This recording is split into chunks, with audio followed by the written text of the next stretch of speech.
കുപ്പിയിൽ പെട്രോൾ നൽകാത്തതിന് പമ്പിലെ വനിതാ ജീവനക്കാർക്ക് മർദ്ദനം. കാറിലെത്തിയ 3 അംഗ സംഘമാണ് ജീവനക്കാരെയും മാനേജരെയും മർദ്ദിച്ചത്. പട്ടാമ്പി കൂട്ടുപാതയിലാണ് സംഭവം. CCTV ദൃശ്യങ്ങൾ സഹിതം പോലീസിൽ പരാതി നൽകി. Hayath gold and diamonds, Valanchery and Changaramkulam. Celebration never ends. Pattambi കൂട്ടുപാതയ്ക്ക് സമീപത്തെ ആലിക്കൽ ഫ്യൂവൽസ് എന്ന പെട്രോൾ പമ്പിൽ ഞായറാഴ്ച ഉച്ചയ്ക്ക് 12:30യോടെയാണ് സംഭവം. കാറിലെത്തിയ 3 അംഗ സംഘമാണ് പമ്പിലെ വനിതാ ജീവനക്കാരെയും മാനേജർ വിജയകുമാറിനെയും അടക്കം അസഭ്യം പറയുകയും മർദ്ദിക്കുകയും ചെയ്തത്.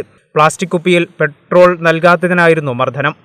KL 5L 5379 നമ്പർ കാറിലെത്തിയ 3 അംഗ സംഘമാണ് ആക്രമണം നടത്തിയത്. കുപ്പിയിൽ പെട്രോൾ നൽകുന്നത് നിയമവിരുദ്ധമാണെന്ന് പറഞ്ഞതിനായിരുന്നു മർദ്ദനം.